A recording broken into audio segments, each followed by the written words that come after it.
Well, we're going to get straight into our first topic. We're asking if it's time to scrap the Commonwealth. 0207 862 2222. King Charles and Queen Camilla will begin a 6-day tour of Australia on Friday. This is the King's first visit to the Commonwealth realm since becoming head of state and his biggest trip since he was diagnosed with cancer. However, 6 major Australian politicians have reportedly snubbed a reception for the King and Queen. It's mostly due to diary problems, but royalists in the country have dubbed it a monumental insult and a slap in the face. Meanwhile, anti-monarchists have called this the King's farewell tour amid calls to Australia to become a republic. Take a look.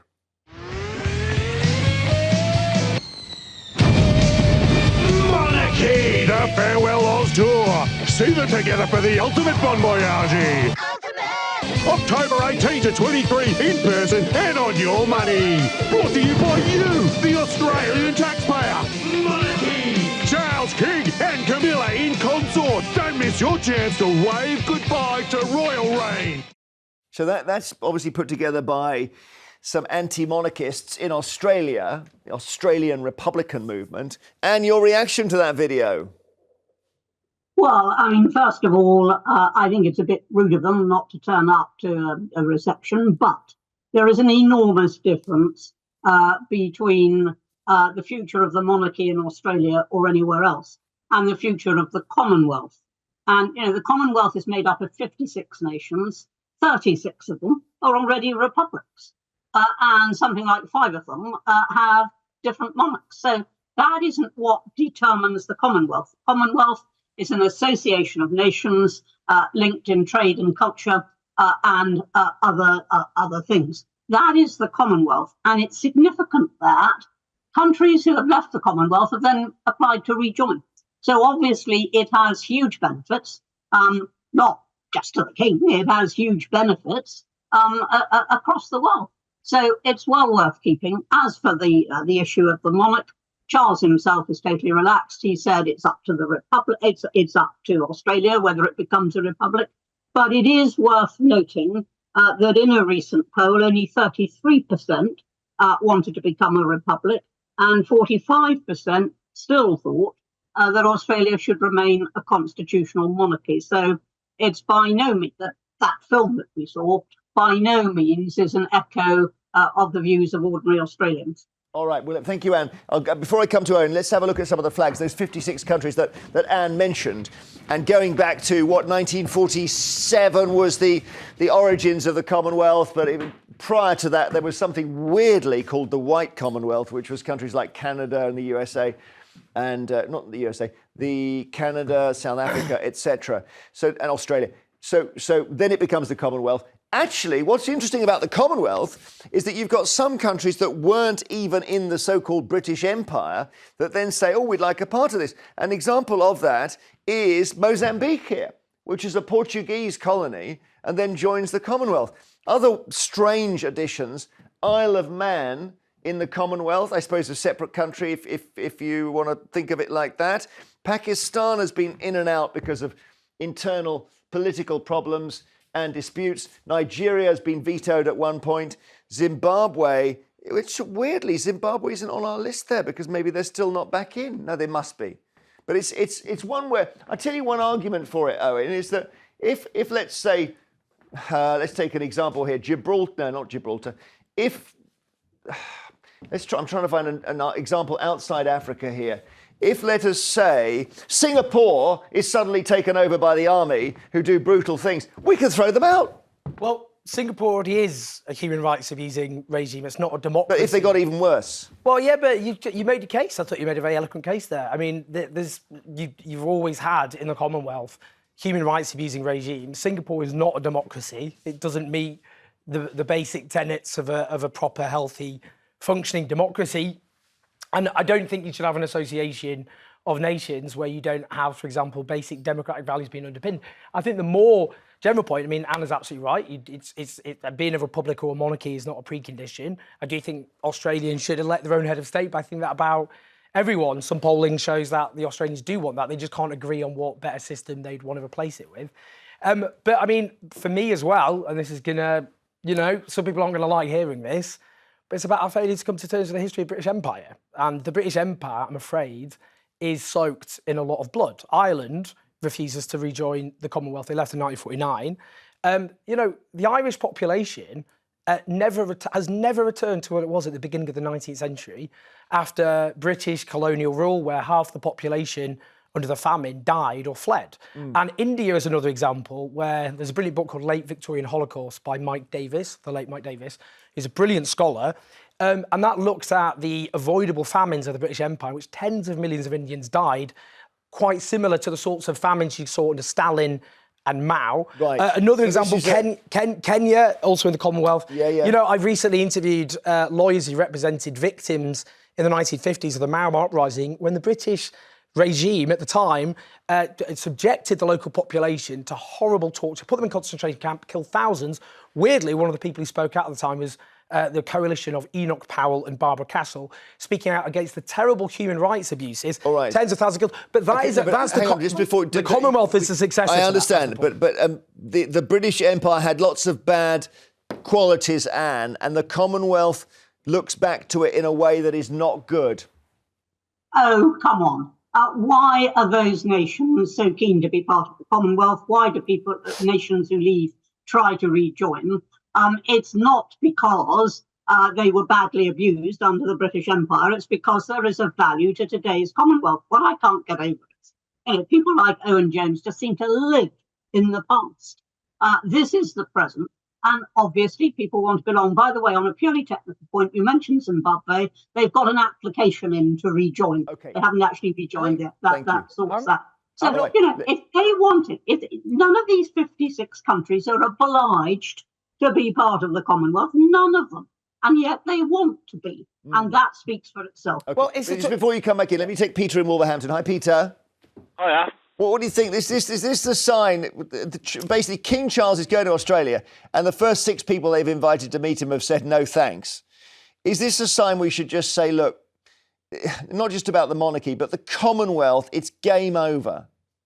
No, I think the Commonwealth is the best guarantee of liberty in the post-colonial countries, because given that the British Empire, as Owen will tell you, is a dreadful business all round, after it was over, I think that the British Constitution is a very good guarantee of liberty.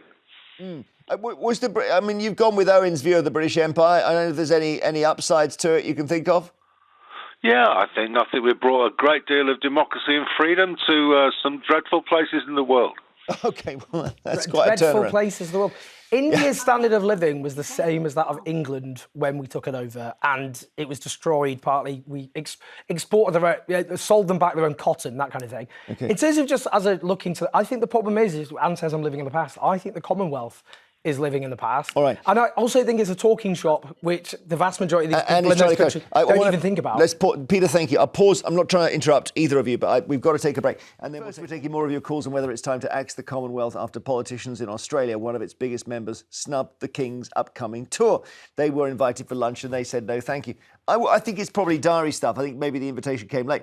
But let's have a look at the map, anyway, of the Commonwealth and how it's evolved over time. So very much to do with post-empire, countries being given independence. You remember that famous speech, The Winds of Change? The winds of change are blowing through Africa, said Macmillan. But not just Africa, all over the world. Post-colonies. So you start with, it was called the White Commonwealth. It was United Kingdom, Canada, Australia, New Zealand, South Africa. Kind of dominions as they had been. And then in the 40s, you get 47 independence for India leads to the creation of Pakistan. India, Pakistan joined, then Sri Lanka, and then you just got a whole load of countries coming. The Gambia, Singapore, who we mentioned, Tobago, Cyprus, Kenya, big independence moment there. They tend to become independent and then rejoin, which is, I suppose, supports Anne's point that they can't have been that horrified by what had gone on before that they didn't like to join. You won't appreciate that, Owen, I know. Dominica, go on, what are you going to say? Well, I mean, it's just not true. If you look at the polling in India, there's overwhelming hostility to what happened in the British Empire. Yeah, but why would they join it then? Well, because they see it as a means of, it's seen as a talking shop amongst other nations where they can discuss things like. But why would you go back? Go on, Anne. Why are they so keen then to belong? Why do they even want to rejoin when they leave? Because why are countries which are already republics still very happy to belong and actually actively want to belong? Why, Owen, are you telling them that they're belonging to something that's rubbish? Go on, Owen. It's up to them. It's up to them what they join. Well, that's the point. That's the point. But the point I was going to make is the vast majority of the people in these countries don't think about the Commonwealth, don't talk about the Commonwealth. And the reason the governments have joined is they see it as a means to discuss issues with other countries. But here's a question for you. In practice, it's a talking shop. We love a quiz here, Owen. One place in South America. British Guava, whatever it is. British Guyana, is it? Guyana. Yeah, OK, British Guyana. Very good. Well done. Brilliant. I called it a fruit by accident. Late joiners, Cameroon, Mozambique, I mentioned. You've got Rwanda in 2009, obviously after the horrible massacres there. 2020's Gabon and Togo. Zimbabwe in and out, the hokey-cokey. But there we are. It's still going. But this Australia thing is isn't it a bit of a wake-up call? I mean, these guys don't want to meet the king. Yeah, I'm trying to get the distinction between the Commonwealth and the monarchy. And as I've said, 36 of those 56 countries are already republics, but still desperate to belong to the Commonwealth. 5 of them have already got their own monarchs. There is a huge distinction between whether you have the king as the head of Australia or whether Australia belongs to the Commonwealth. They're different issues completely. Desperate is pushing it. I mean, it's just a talking shop. It's just governments that meet together. What's wrong with the talking shop? The talking shop is different from having wars. Well, yeah, I don't. Those are the United Nations. I don't think we're going to go to war with. We've not gone to war with countries which aren't in the Commonwealth, which were also in the British Empire. I mean, look, it's up to countries what organisation they join. I'm not going to die in a ditch over it. Okay. I just think it's a pointless talking shop which glorify. Oh no, sorry, stops us thinking about the crimes committed by the British Empire. Anne. So is the UN just a pointless talking shop as well?